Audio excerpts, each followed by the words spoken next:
Baik, kita mulai Ibu.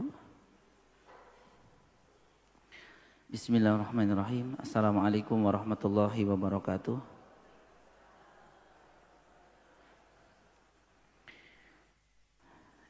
Innal hamdalillah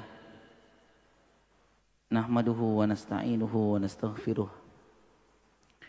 wa na'udzu billahi min syururi anfusina wa min sayyiati a'malina. Man yahdihillahu fala mudilla lahu wa man yudlil fala hadiya lahu. Asyhadu an la ilaha illallah wahdahu la syarika lah wa asyhadu anna Muhammadan abduhu wa rasuluh. Allahumma salli wa sallim wa barik ala Muhammadin wa ala ali Muhammad. Qala Allahu azza wa jalla, ya ayyuhalladzina amanu taqullaha haqqa tuqatih wa la tamutunna illa wa antum muslimun.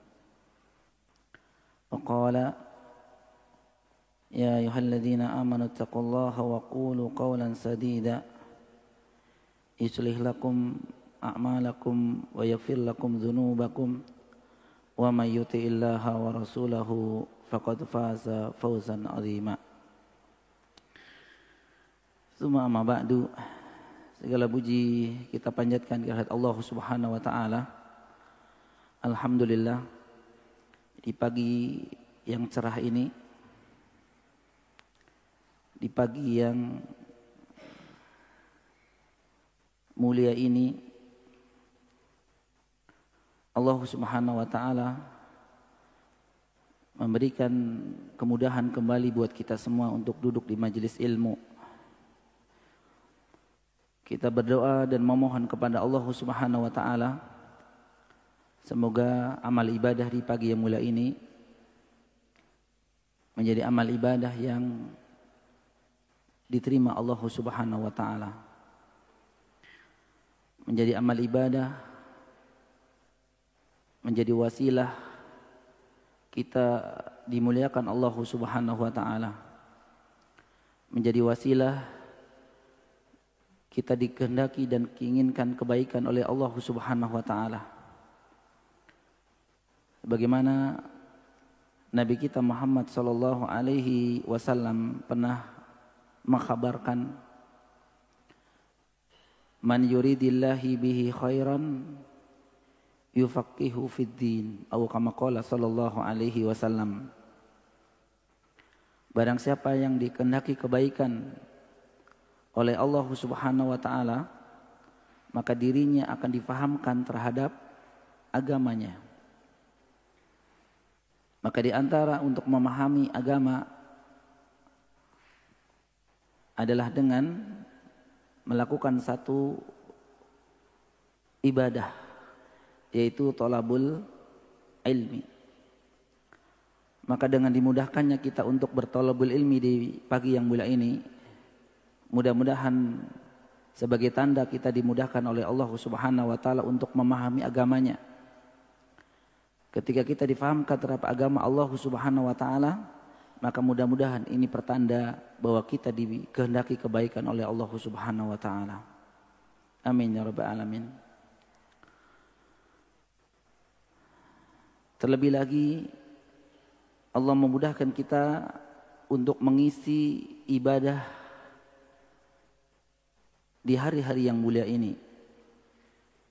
Di hari-hari yang mulia ini. Karena kita sedang berada di salah satu bulan yang dimuliakan Allah Subhanahu wa taala. Bulan Dzul Qa'dah. Yang kalau tidak salah di hari ini kita sudah masuk di tanggal berapa ibu-ibu? 29 Dzul Qa'dah. Yang insya Allah sebentar lagi, ya, sebentar lagi sore ini ba'da maghrib, maka insya Allah akan sudah memasuki satu bulan Dzul Hijjah, di mana kita sama-sama mengetahui ibu rahmakumullah, bulan Dzul Qa'dah ini walaupun tinggal 1 hari ini ya ibu-ibu. Salah satu bulan yang dimuliakan Allah Subhanahu wa taala, termasuk 1 dari 4 bulan haram.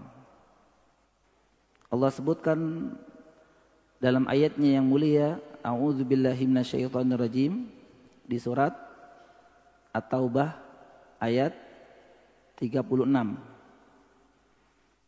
Allah Subhanahu wa taala menjelaskan, inna iddatasy syuhuri indallah 12 syahra fi kitabillahi yauma khalaqas samawati wal ard minha arba'atun hurum. Inna iddatasy syuhuri indallah, sesungguhnya jumlah bilangan bulan-bulan di sisi Allah Subhanahu wa taala berjumlah 12 bulan. Fi kitabillahi yauma khalaqas samawati wal ard. Sudah ada di catatan Allah Subhanahu wa taala, yakni Allah ciptakan bulan-bulan ini ketika Allah menciptakan langit dan bumi ini. Minha, dari 12 bulan tersebut, arba'atun hurum. Allah Subhanahu wa taala menyebutkan ada 4 bulan yang dimuliakan Allah Subhanahu wa taala.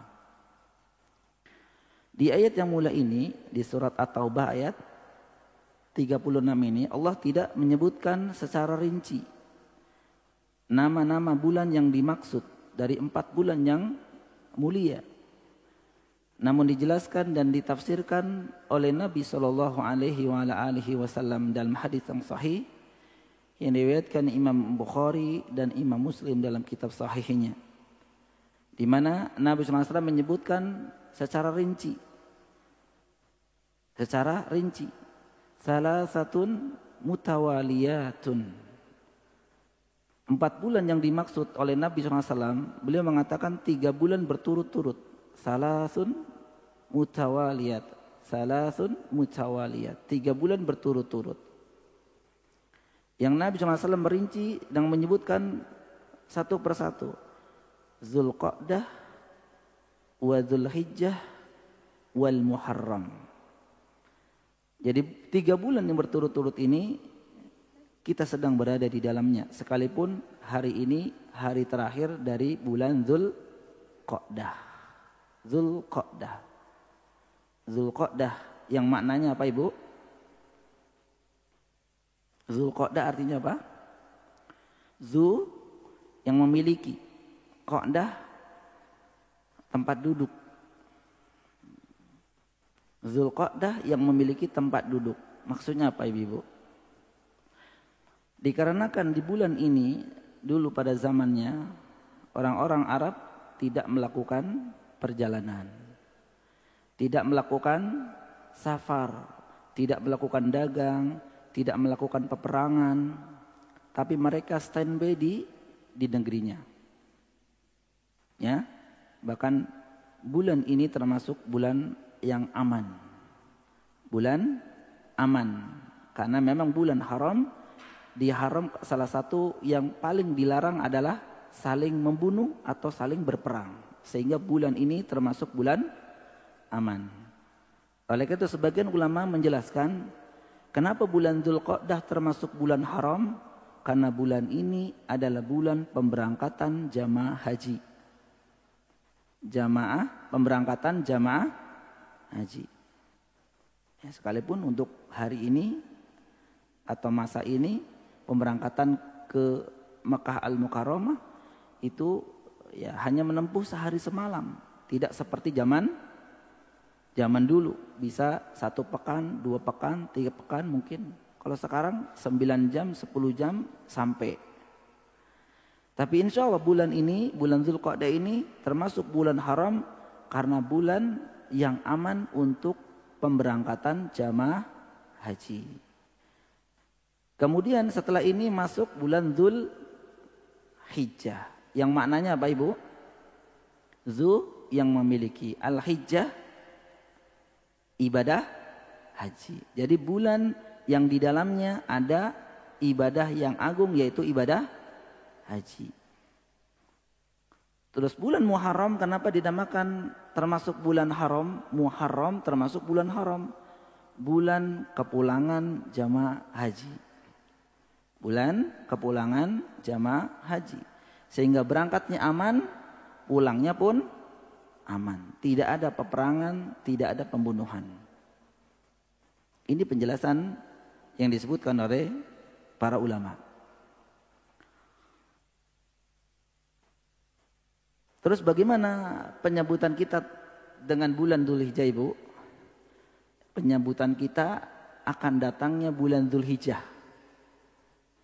Gimana? Biasa-biasa saja atau bagaimana, Bu? Biasa saja, Ustadz. Ya. Berbeda dengan penyebutan di bulan apa kemarin? Ramadan. Ketika kita menyebut bulan suci Ramadan, luar biasa penyambutannya.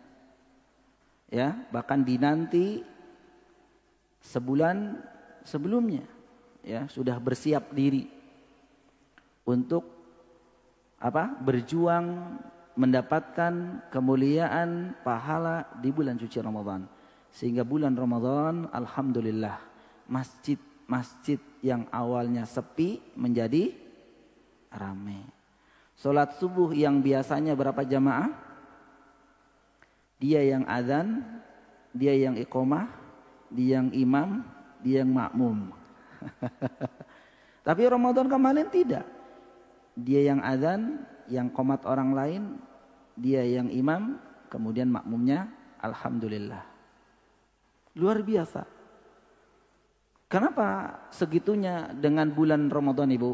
Karena kita memahami dan meyakini bahwa bulan suci Ramadan bulan penuh keberkahan, bulan penuh kebaikan.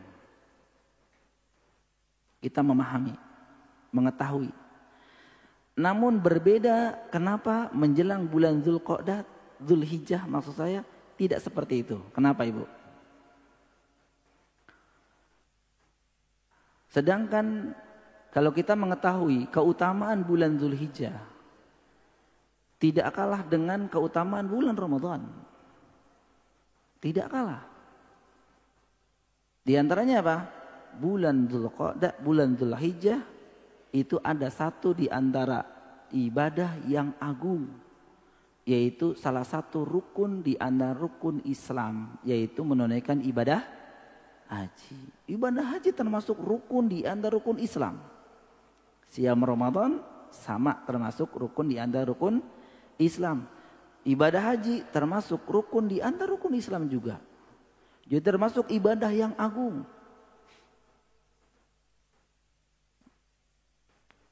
Dari mana atau dari sisi mana para jamaah sekalian ibu-ibu rahimakumullah, keutamaan bulan Dzulhijjah ini sedikit, maaf ya Bapak Ibu ya, ibu-ibu ya, sedikit kita mentafsil ya, merinci bulan Dzulqa'dah ternyata bulan penuh keberkahan juga. Bulan Dzulhijjah maksud saya juga termasuk bulan yang mulia juga. Di antaranya apa? Para jamaah sekalian rahimakumullah, di antaranya firman Allah Subhanahu wa taala di surat Al-Fajr. Surat Al-Fajr. Allah Subhanahu wa taala berfirman, "Wal fajr wa layalin asyr." Demi waktu fajar dan demi malam yang 10. Nah, demi waktu fajar dan demi malam yang 10. Para ulama berbeda pendapat tentang menafsirkan di ayat 2 surat Al-Fajr ini. Walayalin asyr, demi 10 hari atau demi malam yang ke-10 itu. Ada yang menafsirkan 10 malam yang dimaksud adalah 10 malam pertama di bulan Ramadan. Ada yang menafsirkan 10 malam tersebut adalah 10 malam terakhir di bulan suci Ramadan. Ada yang menafsirkan 10 malam itu adalah 10 malam pertama di bulan Muharram. Yang keempat, 10 malam atau 10 hari tersebut adalah 10 hari pertama di bulan Dzulhijjah. Dan wallahu a'lam bishawab, sebagian ulama menjelaskan bahwa 10 malam atau pendapat yang paling kuat ya, atau tafsir yang paling benar, tafsir yang paling mendekati kebenaran, dan ini ditafsirkan oleh mayoritas ulama tafsir, ya, yang dimaksud walayalin ashar adalah 10 hari pertama di bulan Dzulhijjah. Allah Subhanahu wa taala ketika bersumpah menyebutkan nama di antara nama-nama makhluknya, kan waktu juga termasuk makhluk Allah. Wal asr, demi waktu. Wal fajr, demi waktu fajar. Waktu fajar juga termasuk ciptaan Allah. Wasyams, demi matahari. Matahari termasuk makhluk Allah. Wadduha, wal-lail, dan seterusnya. Para ulama menjelaskan ketika Allah Subhanahu wa taala menyebutkan atau bahkan bersumpah dengan menyebutkan nama di antara nama-nama makhluknya, ini menunjukkan yang disebutkan oleh Allah Subhanahu wa taala adalah sesuatu yang utama. Allah menyebutkan demi waktu yang 10, demi hari yang ke-10, demi 10 pertama di bulan Dzulhijjah. Artinya waktu yang ini disebutkan oleh Allah adalah merupakan waktu utama. Nah, ini diantara keutamaan bulan Dzulhijjah, ibu-ibu rahimakumullah.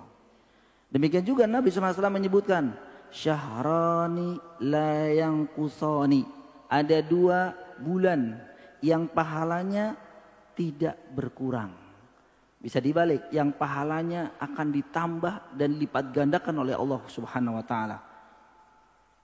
Ada 2 bulan yang disebutkan oleh Nabi SAW yang jika amal soleh dilakukan di bulan tersebut, Allah lipat gandakan pahalanya.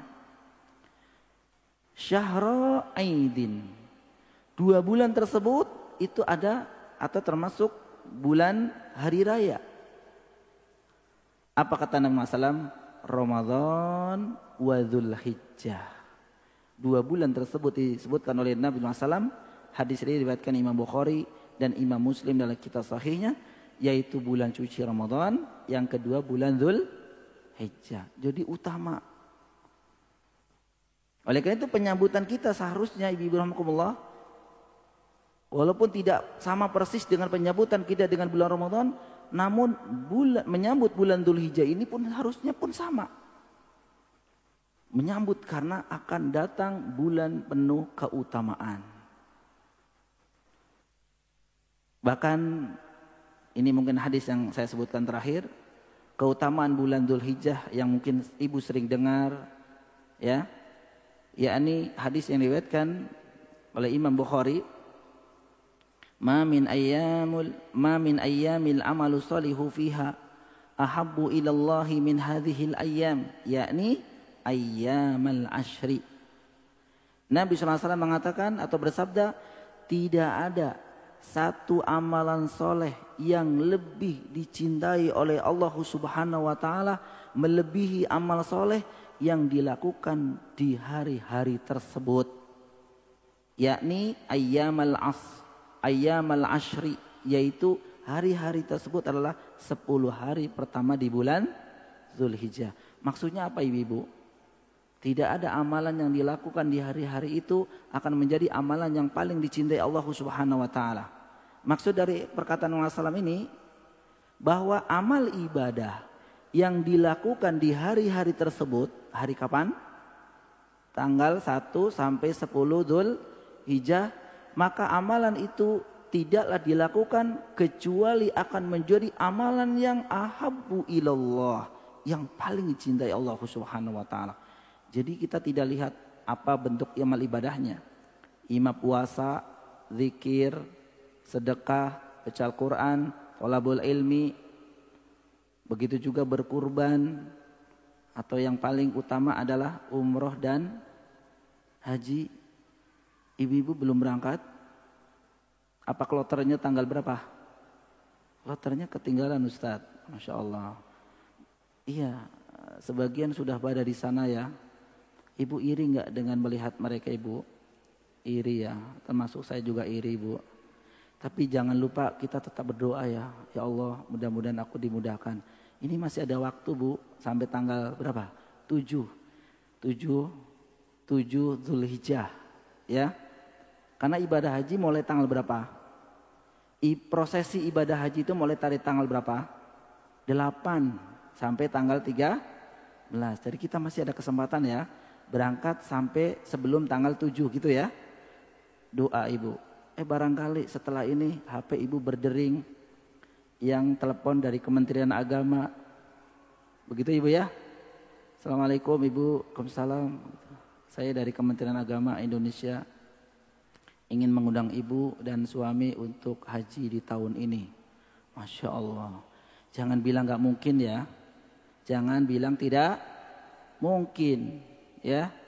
Apalagi kalau ibu bilang daftar sekarang waiting listnya sudah 23 tahun Ustadz. Jadi umur saya sekarang 40 tambah 23 berarti 63. Itu sampai sana enggak ya? Itu ibu ya pikirannya ya. Iya, jadi dari laporan saya lihat di sebuah tayangan, kalau daftar 25 ini tahun 2025 ini 2025 ini, maka kemungkinan besar berangkatnya di 2049. Oh gitu ya. Jangan bilang bu kemarin ya ibu mungkin lihat tayangan, namanya kalau tidak salah Muhammad Cecep ya, bener ya, dari Sukabumi apa ya, yang beliau ini tukang apa ibu? Tukang bersih kamar mandi masjid. Tahun ini mendapatkan undangan dari kerajaan Arab Saudi untuk melaksanakan ibadah haji. Masya Allah kan? Berarti tidak ada yang ya. Memang itulah haji itu panggilan. Tidaklah hari-hari itu dilakukan amal soleh di dalamnya, kecuali amal soleh itu akan menjadi amal yang paling dicintai Allah Subhanahu wa ta'ala. Qalu, maka para sahabat spontan bertanya, ya Rasulullah, walal jihadu fisabilillah? Ya Rasulullah, tidak juga jihad fisabilillah? Apa maksudnya dari perkataan ini?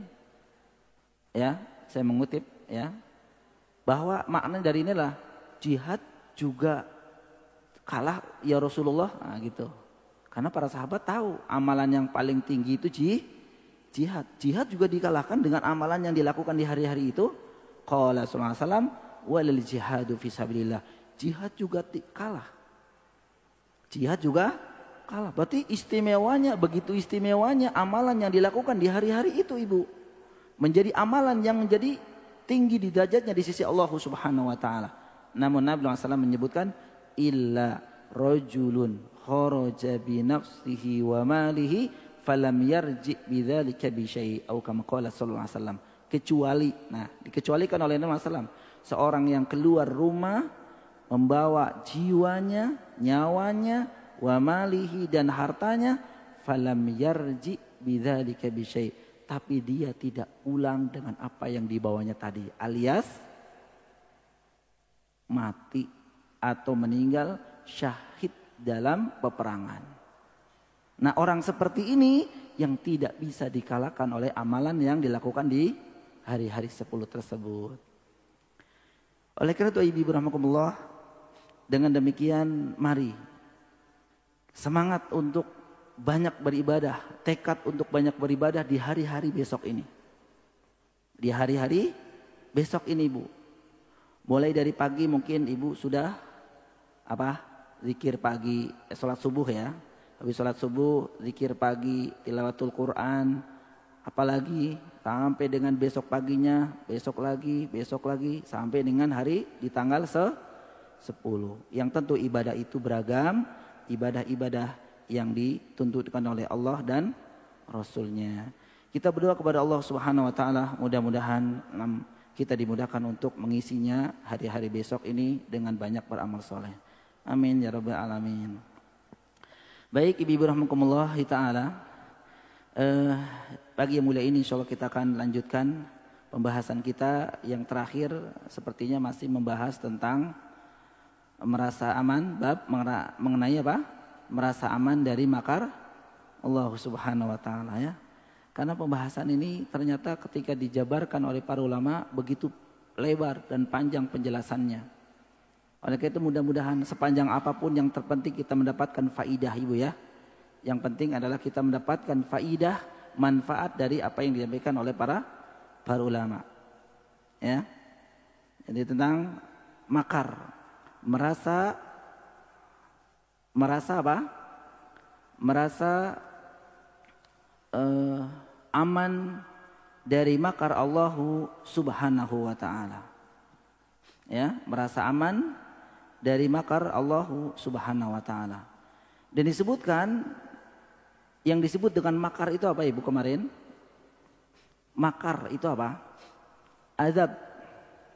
Azab Allah Subhanahu wa taala. Ya. Makar itu artinya siksa, azab, apalagi hukuman yang ditimpakan oleh siapa? Allah Subhanahu wa taala. Siapa orang yang merasa aman dari makar Allah Subhanahu wa taala ini, Bu? Kemarin disebutkan orang yang berlebihan memiliki sikap roja, berlebihan memiliki sikap berharap kepada Allah Subhanahu wa taala, namun sedikit sekali sikap khauf atau takut akan azab Allah Subhanahu wa taala pada dirinya. Jadi orang yang merasa aman dari azab Allah Subhanahu wa taala tuh biasanya Ibu, itu dalam dirinya kecil sekali rasa takutnya kepada Allah Subhanahu wa taala. Kecil sekali rasa takutnya akan azab Allah Subhanahu wa taala. Kecil. Maka mereka apa? Mereka merasa aman. Kenapa? Dia merasa Allah kan Maha Pengampun. Allah kan luas rahmatnya. Dia begitu besar, namun rasa takutnya tidak ada.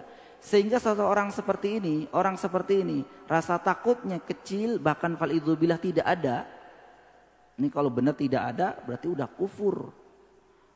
Udah kufur Ibu, keluar dari agama Islam.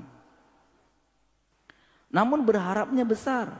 Yang terjadi adalah dirinya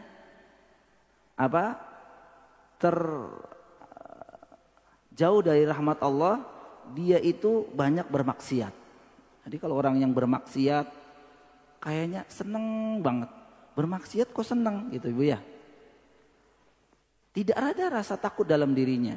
Tidak ada rasa takut dalam dirinya. Orang seperti ini adalah orang yang merasa aman dari makar Allah Subhanahu wa taala. Salah satu dari makar Allah Ibu, salah satu dari makar Allah Subhanahu wa taala bentuknya adalah istijraj. Bentuknya salah satunya adalah istijraj.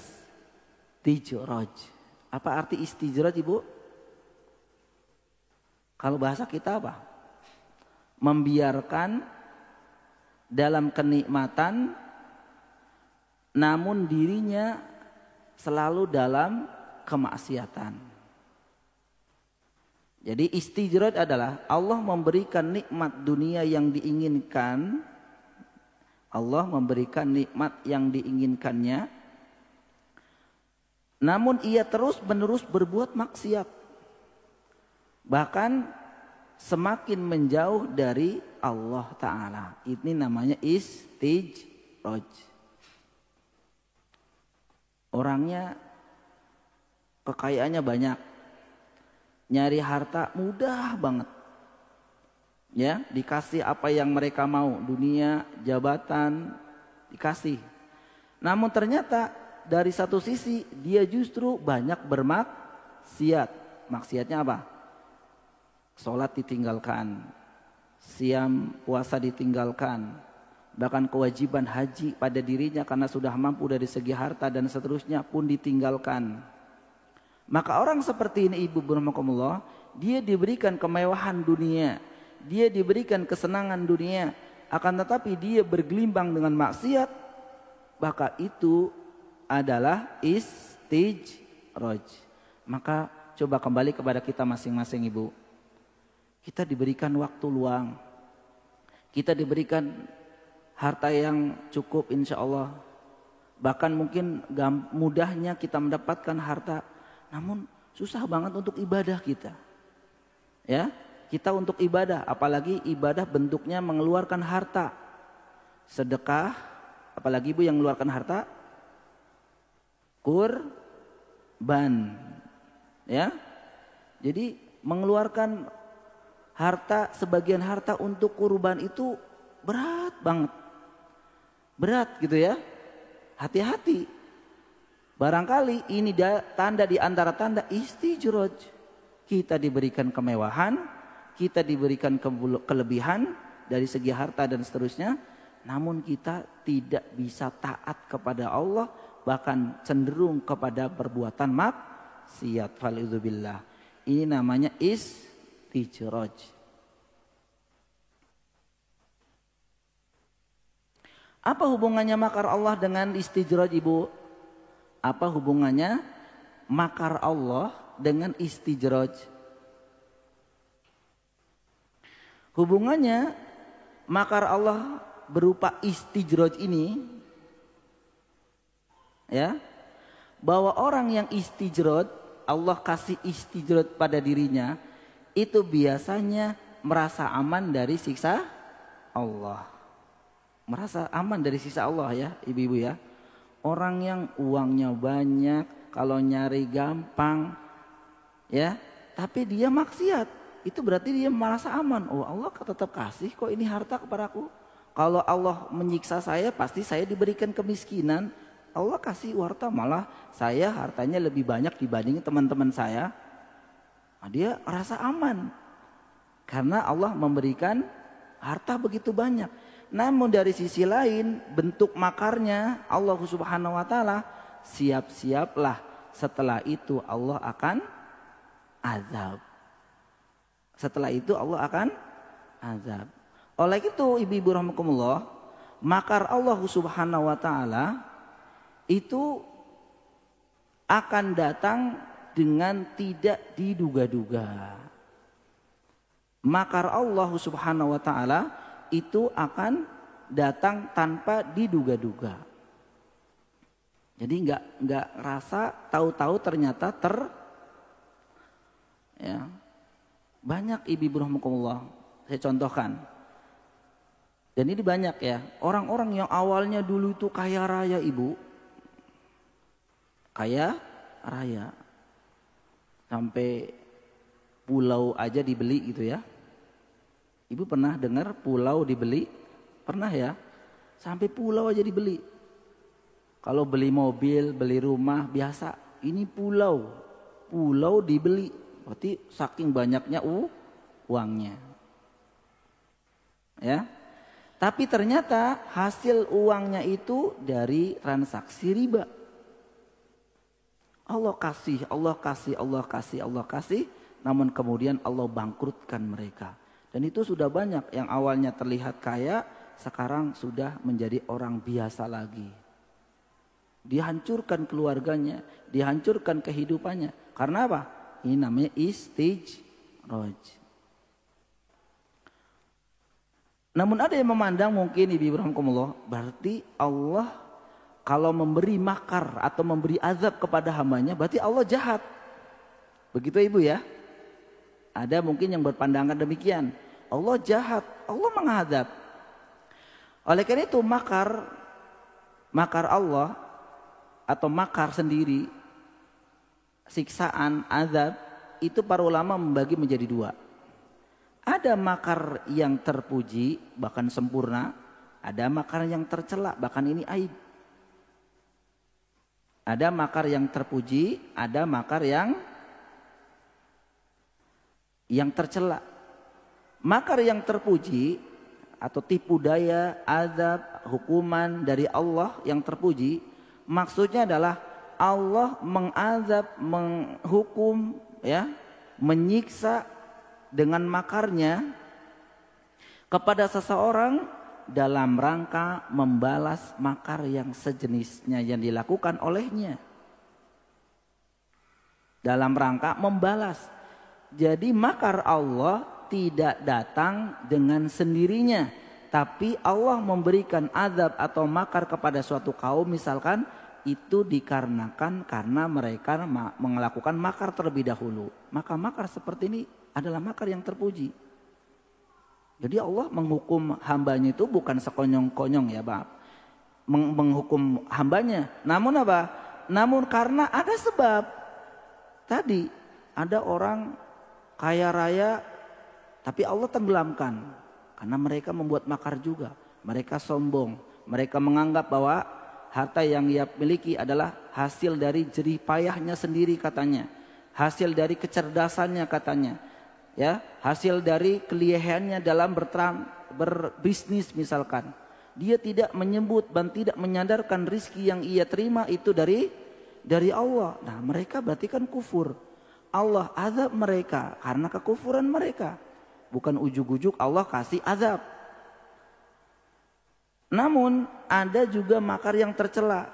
Jika pelakunya memulai berbuat makar tanpa ada sebab yang dibenarkan. Nah ini kalau memang orang menghukum orang lain tanpa ada sebab, ini namanya makar yang tercela. Tapi kalau dia membalas karena memang dia telah ditipu daya orang lain, maka makarnya adalah makar. Oleh karena itu ibu rahmatullah, Allah bisa disifati sang pembuat makar, namun dengan catatan ya kepada orang yang layak menerimanya, kepada hamba yang layak menerimanya. Jadi jangan langsung menjas kemudian Allah jahat, berarti Allah jahat karena mengazab. Allah mengazab tapi ada sebab. Tidak mungkin Allah Subhanahu wa taala mengazab seorang hamba kecuali karena apa Ibu? Karena ada sebabnya. Nah, itu hubungan atau salah satu dari makar Allah adalah berupa istijraj. Baik, kita masuk di dalil-dalil yang disebutkan oleh beliau rahimahullah ta'ala ya, muallif. Yang pertama adalah di surat Al-A'raf ayat 99. Di buku Ibu ada ya.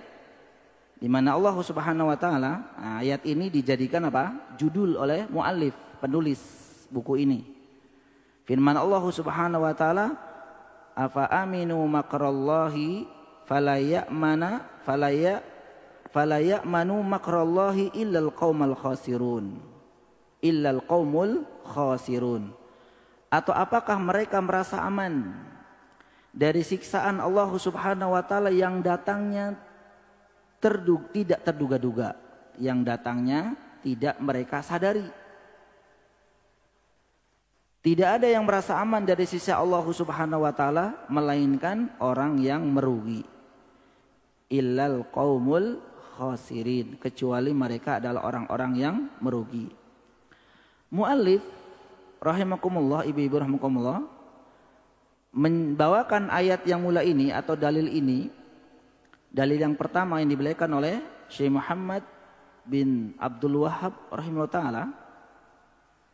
Bahkan ini dijadikan sebagai judul buku ini ya, dijadikan judul bab ini. Bahwa orang-orang yang merasa aman dari makar Allah Subhanahu wa taala, maka pastinya dia memiliki sikap roja yang berlebihan. Sikap roja apa artinya, Ibu? Perasaan berharap, perasaan yakin bahwa Allah itu luas rizkinya, luas rahmatnya.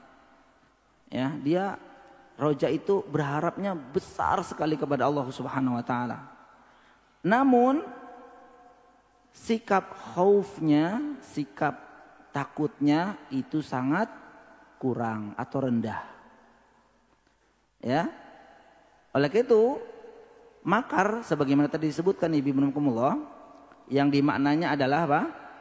Balasan, azab, hukuman dari Allah Subhanahu wa taala, maka Allah tidak akan memulai Jadi Allah Subhanahu wa taala menurunkan makar azab kepada mereka itu bukan Allah sendiri yang memulai, tapi Allah membuat makar itu karena dalam rangka membalas karena mereka telah berbuat makar.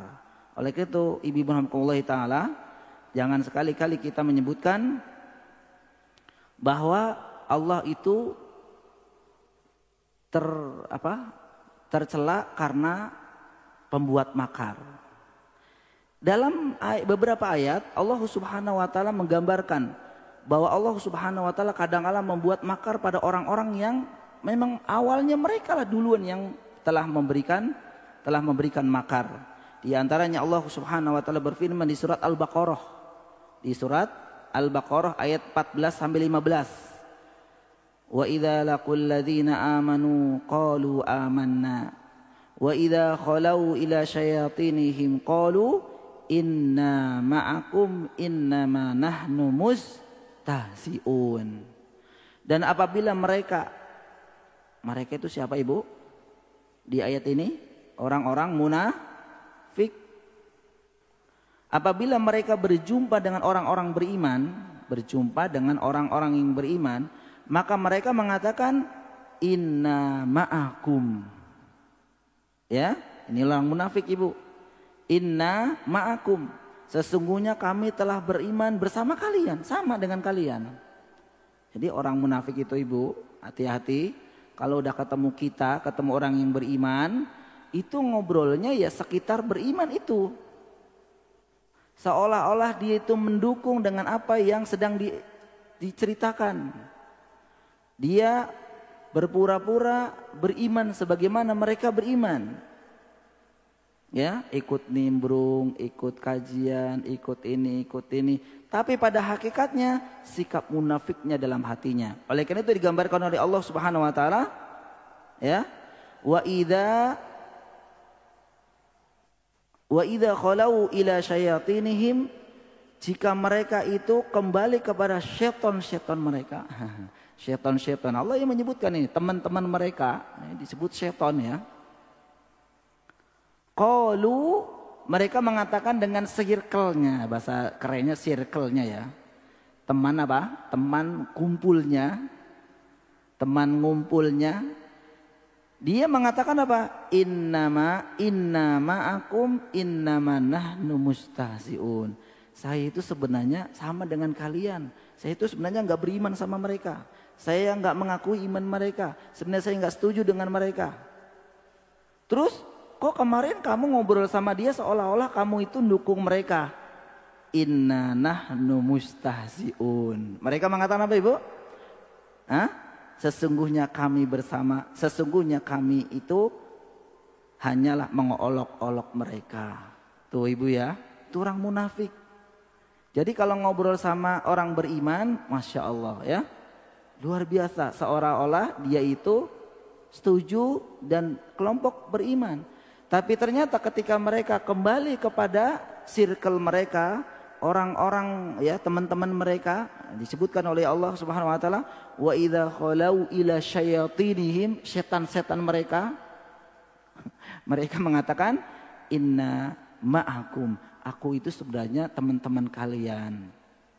Terus kenapa kamu kemarin kok di sana seharian, bahkan nginep, bahkan makan bareng, kalau ngobrol begitu? Dia mengatakan innama nahnu mustahzi'un. Aku itu kemarin hanya bohong-bohongan. Ada bahasa kita itu. Biar saya itu tidak diserang di sana. Mungkin demikian. Sehingga saya seolah-olah ikut mereka. Tapi sebenarnya saya sama kamu. Jadi apa yang dilakukan oleh siapa ibu ini? Orang-orang munafik.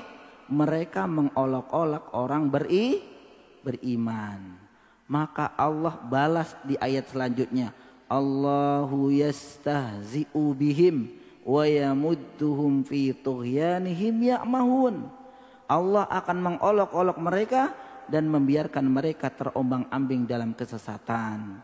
Artinya Allah mengolok-olok ya orang-orang munafik itu tidak dengan sendirinya, tapi karena sebab merekalah yang pertama mengolok-olok orang beriman. Jadi Allah membalas. Maka disebutkan tadi di atas, makar Allah bisa terpuji dalam hal ini. Kenapa?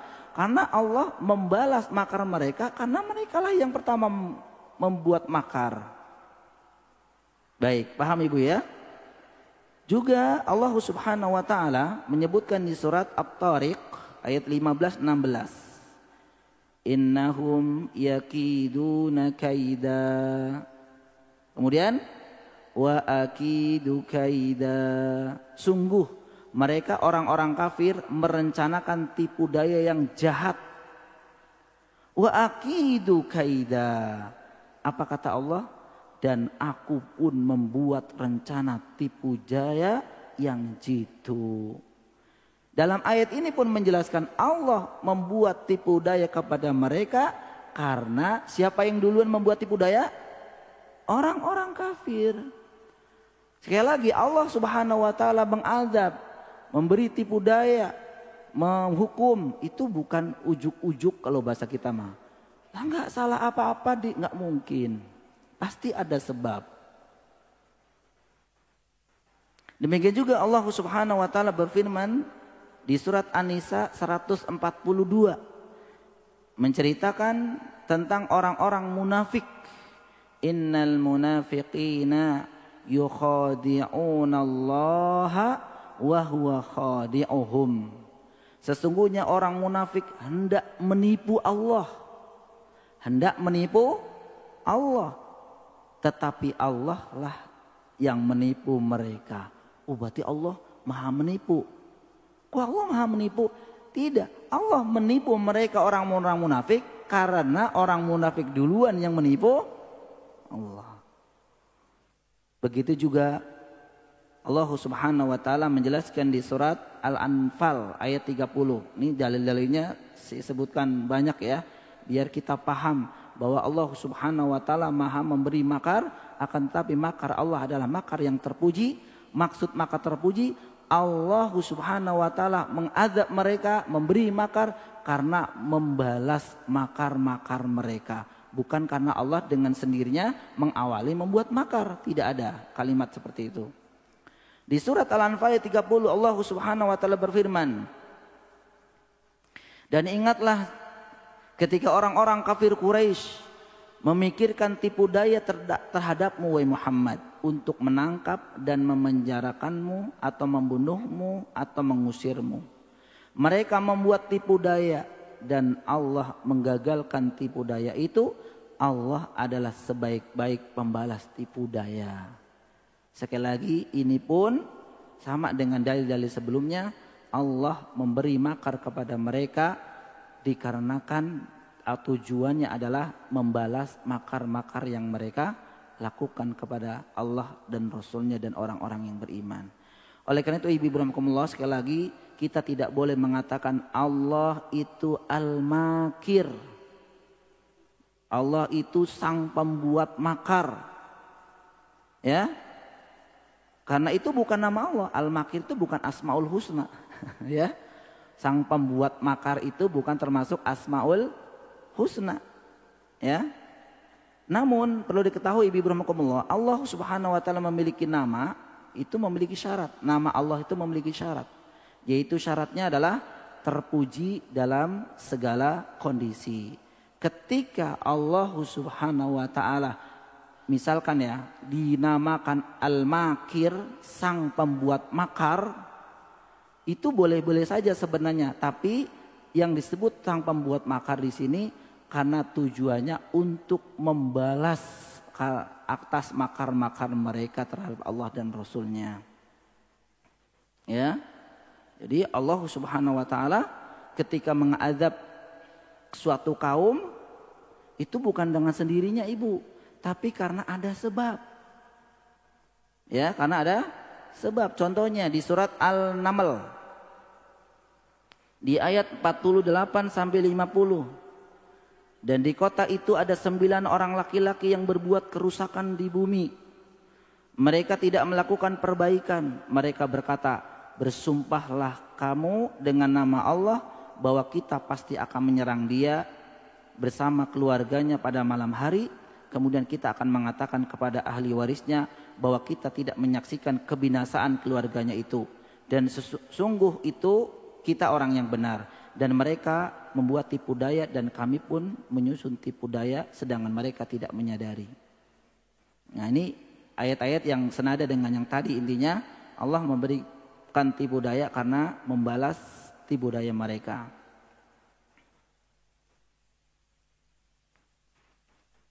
Dan ayat-ayat yang lain yang disebutkan oleh mu'allif rahimahullah ta'ala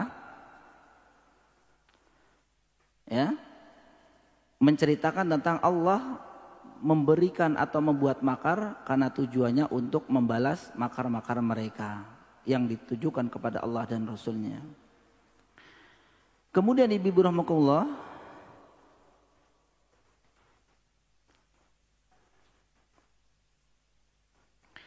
para ulama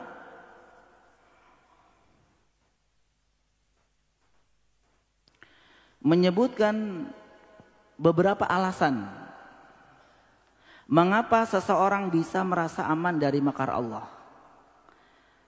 Kenapa seseorang itu kadang merasa aman dari makar Allah, merasa aman dari azab Allah. Ini ada beberapa alasan Ibu. Ini sekaligus kita masing-masing introspeksi Bu ya. Masing-masing introspeksi. Karena kadangkala ibu rahmatullah, kita pun ketika dalam keadaan maksiat itu sebenarnya kita sedang merasa aman dari azab Allah. Maka nanti akan disebutkan di sini. Jadi misalkan kita sudah tahu ini dosa misalkan ya. Tapi kadang nggak ada yang tahu ini gitu kan. Ada bilang gitu kan? Nggak ada yang tahu. Yang kedua, sekali aja inilah gitu, nyoba gitu ya. Dosa kok nyoba ya? Nyobalah sekali lah gitu kan. Yang pada akhirnya apa? Faludzubillah. Enak juga nih. Gak ngapa-ngapain dapat duit gitu. Dari mana? Nah, kan? Dicoba, akhirnya ketagihan, akhirnya jadi ahli gitu kan. Ahli dosa itu, faludzubillah. Ya kan? Terus apa lagi? Karena alasannya banyak ya. Intinya ketika seseorang itu berbuat maksiat, itu pada hakikatnya sedang merasa aman dari azab Allah. Berbeda dengan orang yang betul-betul apa Ibu? Betul-betul dia memiliki rasa roja yang tinggi, begitu juga rasa khauf, takut akan azab Allah Subhanahu wa taala juga tinggi, insya Allah aman. Enggak. Ya. Dia mengatakan enggak. Sedangkan keuntungannya mungkin enak, keuntungan dunianya. Dapat harta atau dapat uang atau dapat pujian atau dapat apa, banyak. Ya. Tapi dia meninggalkan mata'un qalil. Dia meninggalkan kesenangan yang sementara. Ingin mendapatkan kesenangan yang abadi. Dan ini orang-orang yang luar biasa Ibu. Orang-orang yang luar biasa. Jadi kalau dihadapkan dengan sesuatu yang memang dia tahu nggak boleh nih. Ya, nggak boleh, ditinggalkan. Apapun resikonya, tinggalkan. Ya, nanti nggak diajak oleh ibu itu, nanti nggak diajak apa, tidak di ini di, itu mah mata'un qalil. Dia bilang gitu ya. Dia mengatakan mata'un qalil, ini kesenangan yang sementara, kesenangan yang kecil. Saya ingin mendapatkan kesenangan yang besar dan abadi besok di akhirat. Maka dia meninggalkannya. Nah orang-orang seperti ini yang jernih hatinya, bersih hatinya, maka akan melahirkan apa? Melahirkan ketaatan yang paripurna Ibu. Oleh karena itu para ulama mengatakan, apa yang menyebabkan kita itu susah taat? Karena dosa. Iya, sudah jelas itu keutamaan banyak, keutamanya besar. Pahalanya besar, Allah janjikan akan seperti ini, akan seperti ini. Mikir, ya enggak ya, ya enggak ya, ya enggak, ya enggak, ya enggak, ya enggak gitu. Pergi dia ya, enggak katanya. Sedangkan sudah tahu. Nah, tapi kalau yang jernih hatinya, bismillah, masya Allah ya, bismillah. Karena dia lillah, laisa linnas. Dia ditujukan untuk Allah Ta'ala, bukan karena manusia. Artinya manusia mau komen apapun ma muskilah. Saya tidak bermasalah. Ya, karena dia memahami kalamun nas la yantahi. Apa Ibu? Kalamun nas la yantahi. Ini sering orang Arab mengatakan itu. Komentar manusia kepada kita la yantahi, tak akan ada ujungnya. Benar nggak Bu? Ibu mau jilbabnya panjang, nanti dia omong, panjang banget. Besok potong Ibu ya. Kok Ibu pendek sih sekarang? Loh, ngomong lagi. Ibu biasanya pakai baju yang kayak gitu, sekarang kok begini. Kalamun nas la yantahi. Perkataan manusia tidak ada ujungnya. Jadi bagaimana kita? Baik, bismillah, minta petunjuk sama Allah, jalanin. Karena kebaikan apapun tetap ada komen dari kanan, dari kiri, dari atas, dari belakang, dari depan, dari bawah. Gitu kan? Alas Ibu, dalam kebaikan lurus, terus, lanjut. Ya, hati-hati dengan hati kadang-kala bergetar dan bergerak sehingga berbelok arah niatnya. Falilbillah. Maka alasan mengapa seseorang bisa kadang-kala merasa aman dari makar Allah, yang pertama, kadang disebabkan karena terus bermaksiat sementara tidak ada teguran dari Allah Subhanahu wa taala. Inilah yang tadi disebutkan istijraj. Dia bermaksiat terus, dia tidak ada teguran. Jadi dia merasa, aku seperti ini kok nggak ditegur sama Allah, berarti Allah nggak marah sama saya. Kan begitu Ibu ya? Sedangkan dia tidak mengetahui dirinya bergelimang dalam kemaksiatan, sedangkan Allah tidak atau belum mengingatkannya, itu tanda di antara tanda istijraj. Allah membiarkan mereka dalam kesenangan, dalam kemewahan, dalam kebahagiaan yang semu, akan tetapi akhirnya dia akan diazab oleh Allah Subhanahu wa taala.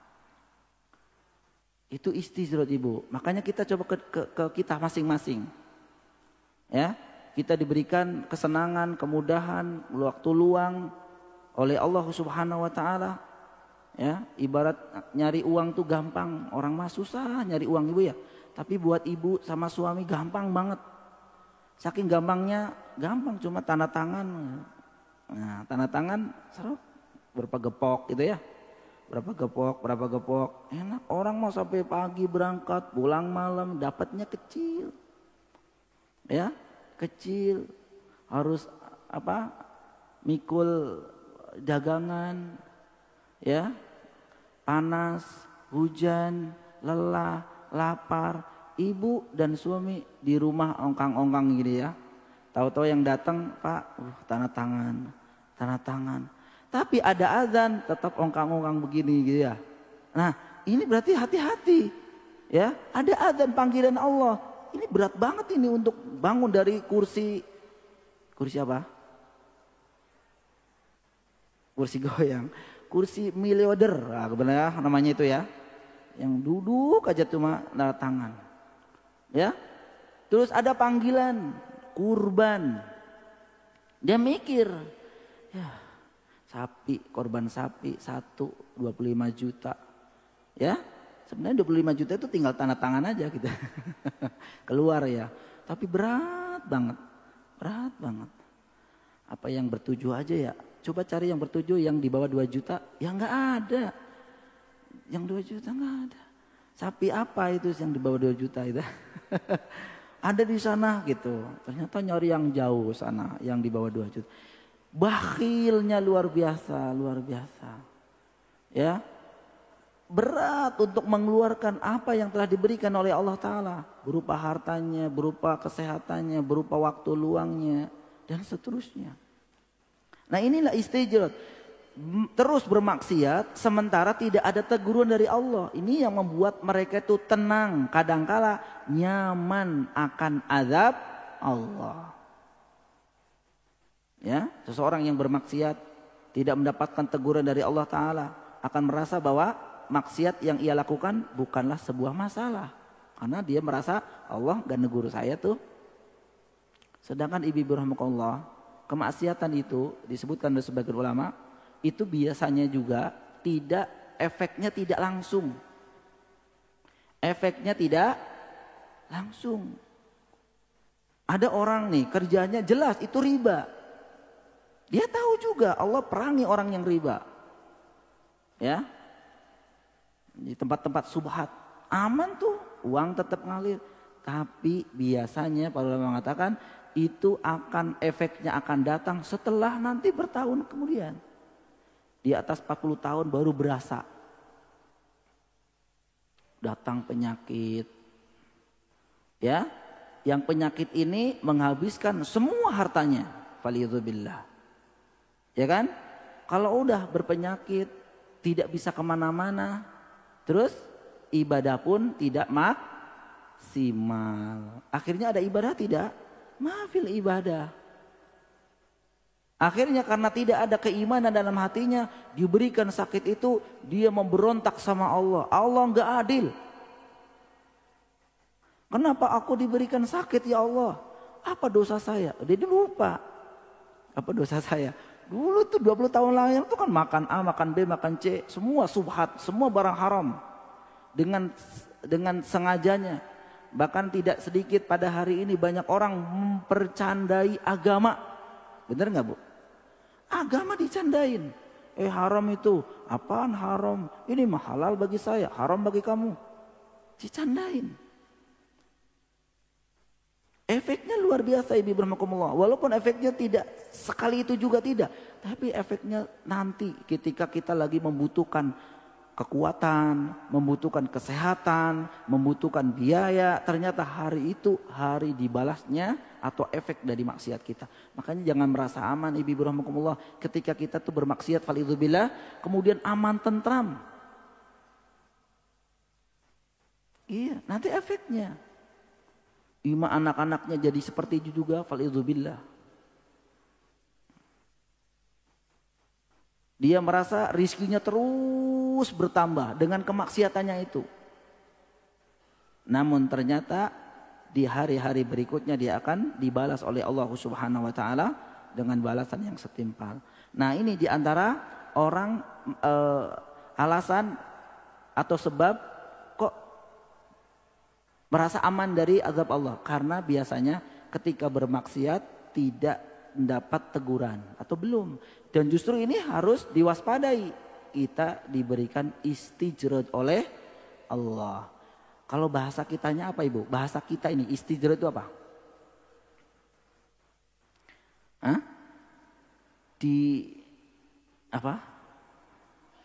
Yang enak bahasanya lah ya. Dibiarkan seneng tapi nantinya digetok gitu ya. Gitu Ibu ya. Kayak seneng banget. Nah, nanti dong. Bener. Pas waktunya dipentung tong. Nah, itu maksudnya ya. Kayaknya tuh seneng banget. Tapi ternyata akhirnya itu sebenarnya Allah akan azab mereka. Itu namanya istijraj. Iya. Dia nyari uang gampang, itu jarang sakit. Nah ini deh, jarang sakit. Saya memang nggak pernah sakit gitu ya. Ya memang kita juga jangan suudzon juga, orang yang nggak pernah sakit bukan berarti istijraj ya. Tapi maksudnya dia bergelimang dosa, bergelimang maksiat, minum minuman keras, judi, terus kemudian apalah pemakan riba, barang haram. Tapi kok sehat gitu ya? Itu barangkali nanti gitu kan. Allah nanti kasih sakitnya nanti. Sakit yang luar biasa. Faludzubillah.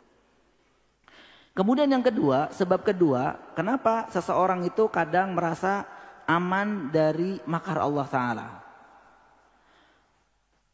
Biasanya karena merasa ujub. Nah ini Bu. Merasa ujub dengan apa yang telah dilakukannya. Ujub itu apa Ibu? Iya, ujub ya bangga diri dengan amal yang telah ia lakukan. Tenang, aku kan udah haji, aku kan udah umroh berkali-kali, aku kan udah sedekah, aku kan, dan seterusnya. Kemudian dia ujub, Jadi bukan udah beramal, kalau tanpa ujub nggak apa-apa. Tapi ini udah beramal ujub. Akulah orang yang paling banyak amalnya di Pondok Timur 2 ini. Nah, misalkan. Udah siapa? Dia mah ngapa? Ngasih sedekah aja paling 10.000 dia mah. Saya 100.000. Dia mah apa? Nggak ngapa-ngapain, cuma datang makan pulang gitu. Karena aku yang hubungin Ustadz, saya yang bikin kajian, saya, gitu kan. Ujub. Dengan Nabi SAW pernah mengatakan apa? Salah satun muhlikatun. Ada 3 termasuk yang membinasakan pelakunya. Wa dzakara minha, Nabi menyebutkan salah satunya adalah wa ijabul mar'i binafsihi au kama qala sallallahu. 3 dari hal yang disebutkan oleh Rasulullah SAW termasuk hal yang bisa membinasakan pelakunya adalah ijabul mar'i binafsihi, seseorang yang takjub, yang merasa ujub pada dirinya akan amalannya. Dialah yang paling merasa paling dan paling. Nah, orang seperti ini biasanya merasa aman dari makar Allah Subhanahu wa taala. Karena mungkin dirasa itu adalah hal yang ia lakukan adalah besar, hal yang ia lakukan adalah hebat, sehingga hal itu menakjubkan pada dirinya. Maka biasanya Allah tidak ditambah lagi, Allah tidak mengazabnya, Allah tidak menegurnya. Maka akhirnya orang seperti ini dia akan terjerumus pada sikap dan sifat meremehkan atau merasa aman dari azab Allah Subhanahu wa taala. Ini ayat yang pertama yang dibawakan oleh muallif penulis rahimakumullahu taala. Kemudian dalil yang kedua yang disampaikan oleh beliau adalah di surat Al-Hijr ayat 56. Wa may yaqnatu mir rahmati rabbih illa dhallun. Tidak ada yang berputus asa dari rahmat Tuhannya kecuali orang-orang yang dhal, sesat. Dalil ini bibirahmukumullah, dalil ini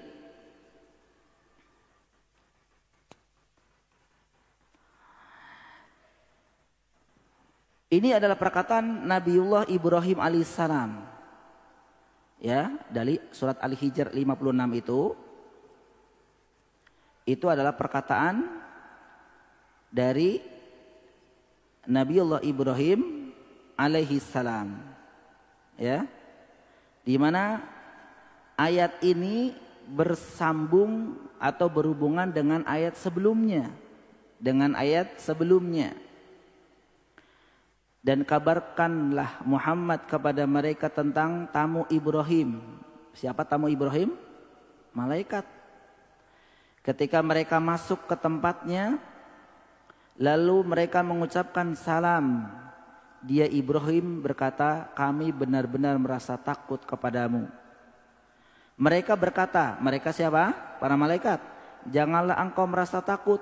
Sesungguhnya kami memberi kabar gembira kepadamu dengan kelahiran seorang anak laki-laki yang akan menjadi seorang pandai, orang yang pandai. Yaitu siapa? Anak Ibrahim yang pertama, Ibu? Nabiullah Ishak. Anak kedua ya, maaf, anak kedua Ishak. Nah yang pertama Ismail. Dia Ibrahim berkata, benarkah kamu memberi kabar gembira kepadaku padahal usiaku telah lanjut? Lalu dengan cara bagaimana kamu memberi kabar gembira tersebut? Mereka para malaikat menjawab, kami menyampaikan kabar gembira kepadamu wahai Ibrahim dengan benar. Maka janganlah engkau termasuk orang yang berputus asa. Dia Ibrahim berkata, tidak ada yang berputus asa dari rahmat Tuhannya kecuali orang-orang yang sesat. Nah, redaksi atau ayat lengkapnya demikian.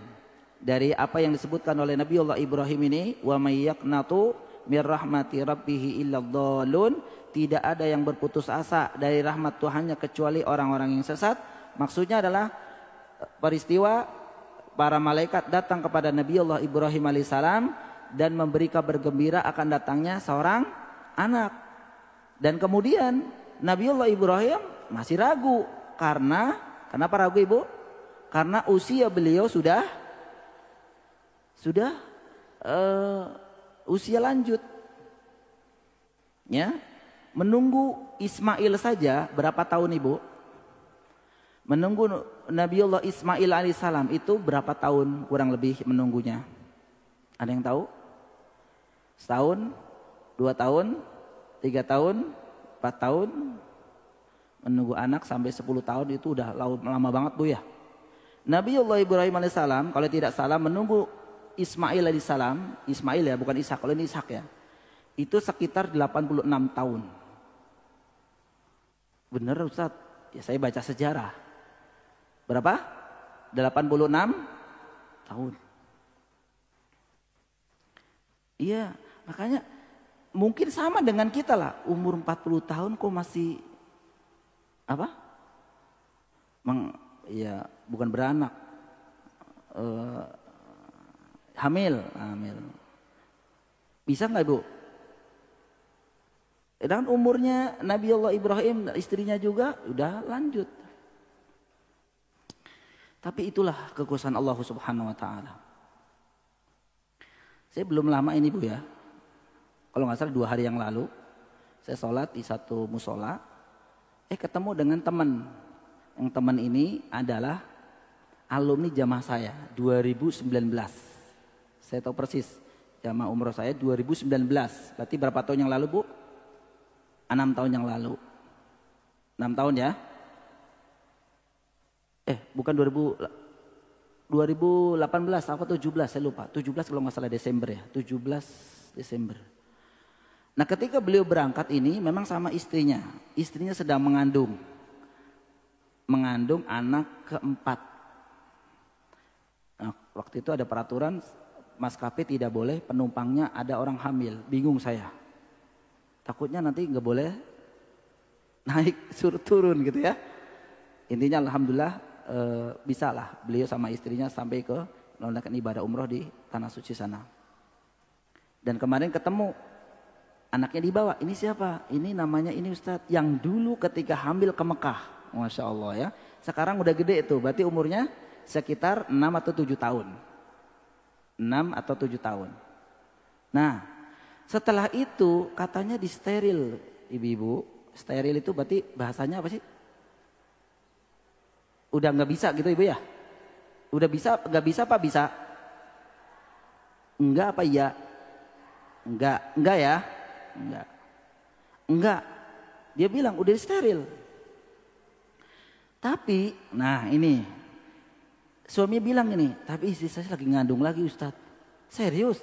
Aku juga bingung. Udah di steril, udah dipotong kan ya? Apanya dipotong? Iyanya saya bilang dipotong apanya lah. Kok ada lagi Ustadz? Dan bahkan ini bulan-bulan ini lahirannya. Tuh berarti Ibu ya. Berarti masih bisa. Masih bisa. Kadang kan udah disteril katanya Ibu. Masya Allah. Ini kekuasaan Allah Subhanahu wa taala ya. Jangan mengeluh. Sampai Nabiullah Ibrahim saja yang meminta kepada Allah diberikan karunia anak sampai 86 tahunan. 86 tahun. Tetap dia tidak berputus asa. Ya, tetap semangat. Bahkan dia mengatakan tidak ada yang berputus asa dari Tuhannya kecuali orang-orang yang sesat. Ini menunjukkan bahwa ibu-ibu rahmatullah ya, haramnya berputus asa dari rahmat Allah Subhanahu wa taala. Haramnya berputus asa dari rahmat Allah Subhanahu wa taala. Enggak boleh ada putus asa dari rahmat Allah. Ya. Tidak boleh berputus asa. Dan ada beberapa sebab seseorang bisa berputus asa dari rahmat Allah taala. Di antaranya karena dia sifat dan sikap takutnya kepada Allah itu berlebihan. Ya. Jadi kalau ada orang Ibu yang rasa takutnya itu berlebihan, itu biasanya putus asa. Benar nggak? Sekarang nih ada berita banyak kecelakaan Ibu ya. Banyak kecelakaan, ada yang ketiban pohon, ada yang masuk jurang, ada yang remblong, nabrak, ketabrak, ya. Faliyudzubillah ya. Nasallallahu salamah. Kita meminta kepada Allah perlindungan dan keselamatan ya. Nah, saking takutnya yang berlebihan itu nggak kemana-mana dia. Nggak kemana-mana. Ayo kita ngaji di mana Istiqlal. Takut. Kemarin saya lihat berita di tol ada tabrakan gitu. Ya. Terus ada berita tentang pencurian, perampokan apa saja gitu kan. Dia nggak kemana-mana juga. Motornya dikandangin terus di rumah. Cuma dipegang, dipanasin, pegang lagi, nggak kemana-mana. Makanya kilometernya rendah terus gitu. Ya, ayo ngaji gitu kan. Pakai motor, enggak takut hilang. Dia sengaja jalan dari sini kemana? Ke Greenwich misalkan gitu. Sedangkan ada motor 5 berderet gitu ya. Mobilnya ada, dia jalan. Kenapa? Takut motornya hilang. Takutnya itu berlebihan. Sedangkan kita kan diperintahkan oleh Allah Subhanahu wa taala 1 doa, 2 ikhtiar ketika tawakal. Begitu Ibu ya. Bawa motor berdoa bismillahi tawakkaltu 'alallahi la haula wala quwata illa billah. Terus juga usahanya minggir sebelah kiri. Jangan terlalu ngebut, pakai helm, pakai jaket, pakai sepatu. Ya. Kalau hujan, takut hujan bawa mantel, itu usaha. Bawa gembok kunci. Lagi ngaji bismillah, tawakal, udah. Insya Allah enggak. Tapi itu ketakutan banget. Akhirnya apa? Dia seolah-olah nanti hilang, nanti begini, nanti begitu. Akhirnya apa? Ini putus asa dari rahmat Allah. Seolah-olah Allah itu tidak berkenan di situ, tidak ada peran di situ. Kan apapun yang kita lakukan itu kehendak Allah. Toh maaf ya, meninggal juga bisa di rumah, gak harus tidak jalan, bukan di sana, di mana, tidak.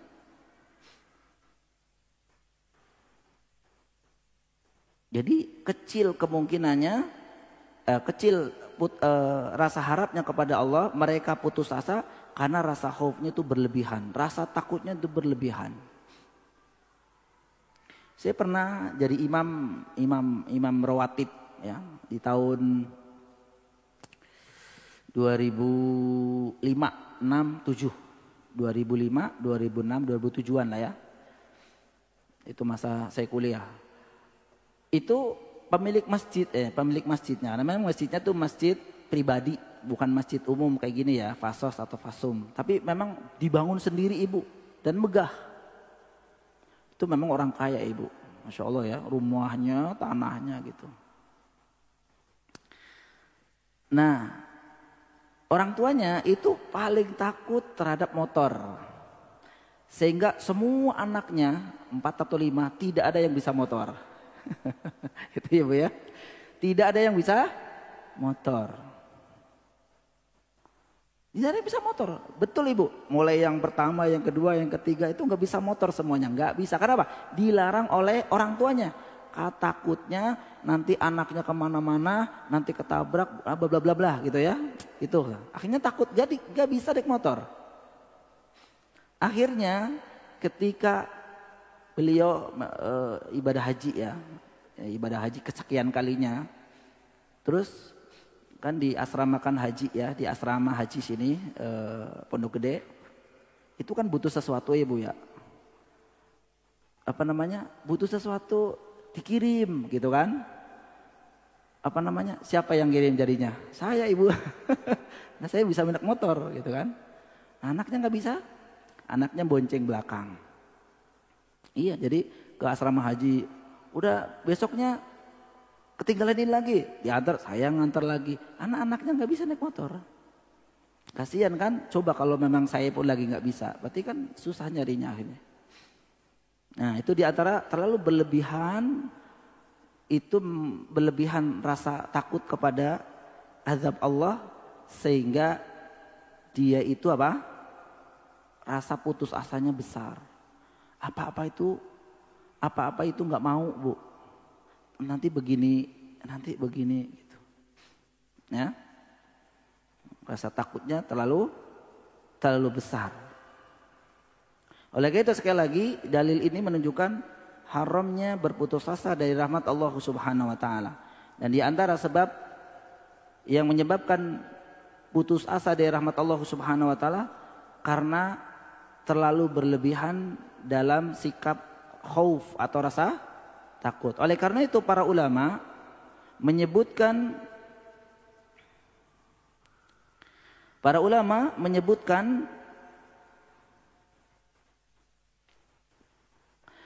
bahwa barang siapa yang hanya beribadah kepada Allah Subhanahu wa taala hanya karena takut, menyebutkan bahwa jika ada seorang hamba ketika beribadah kepada Allah Subhanahu wa taala karena didasari rasa takut saja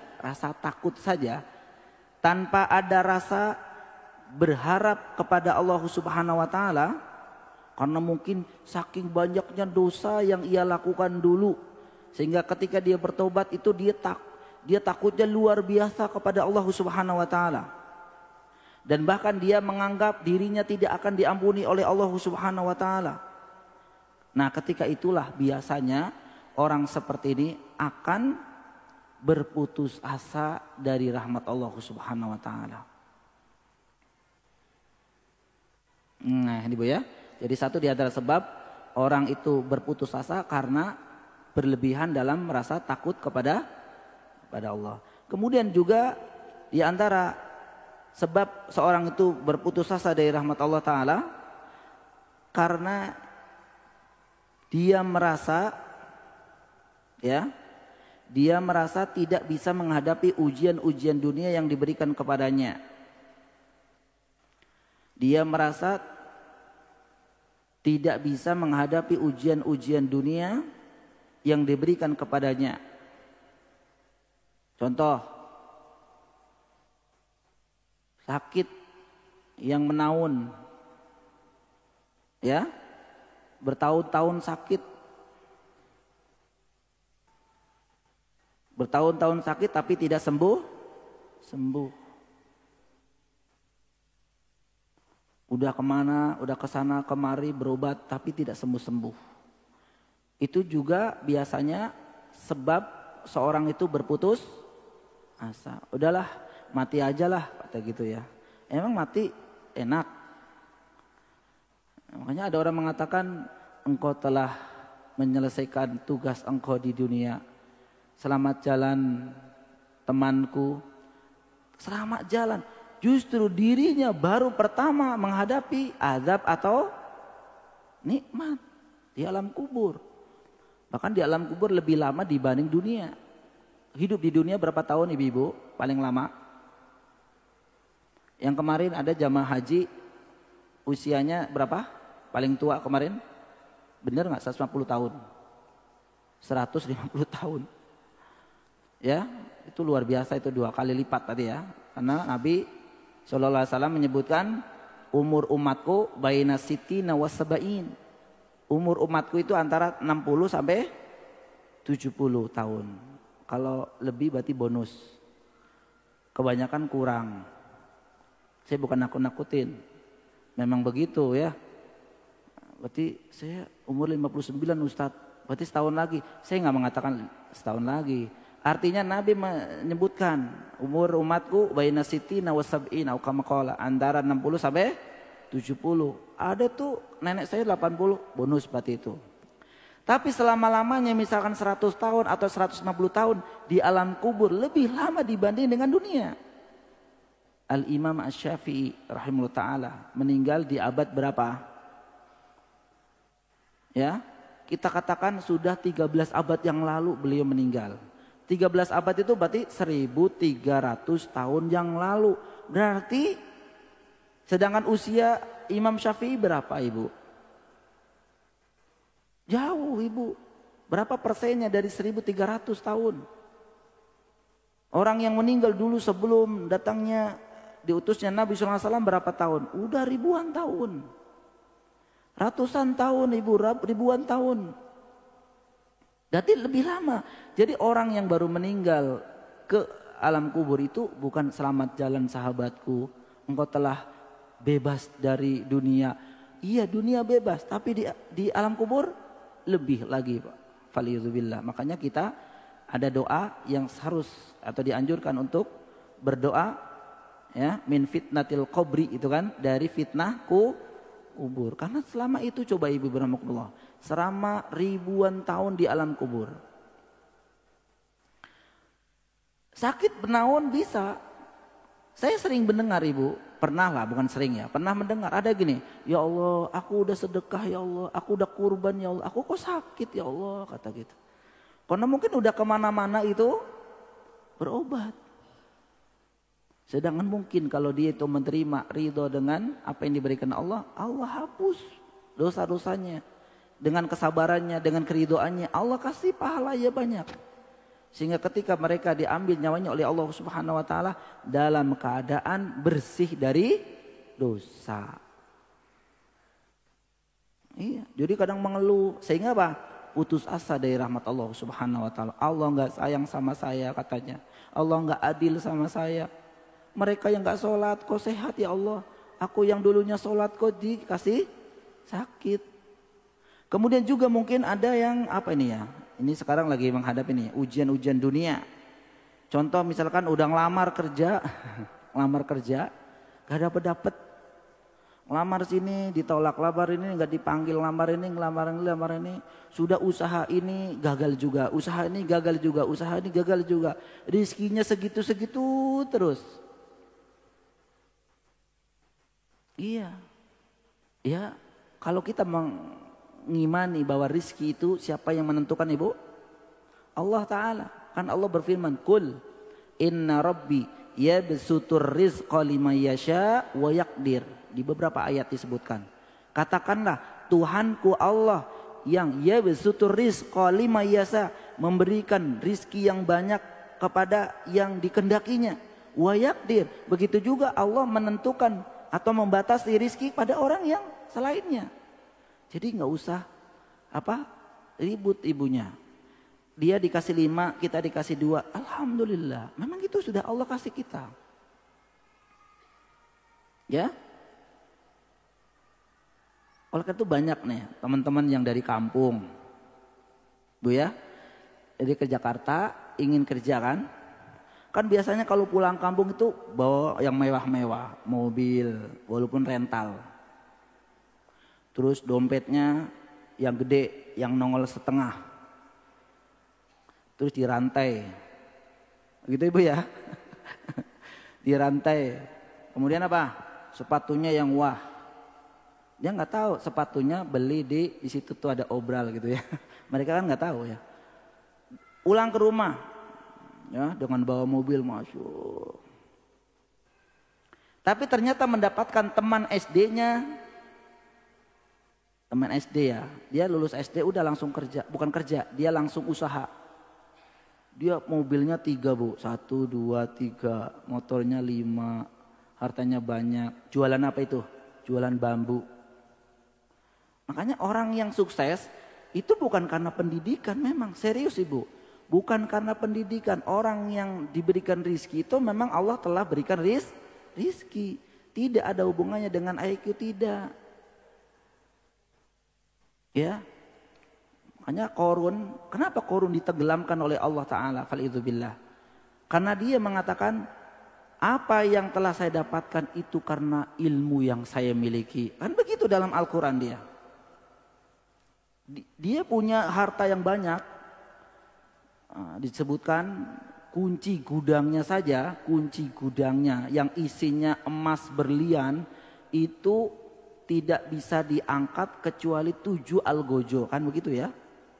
Kuncinya bu, belum isinya ya.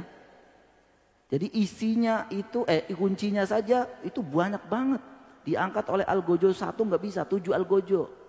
Artinya di dalam gudangnya itu kan emas berlian. Ketika ditanya tentang rizkinya, rizki yang saya dapat, fima makna ya, itu dari ilmu yang saya miliki. Kan sombong.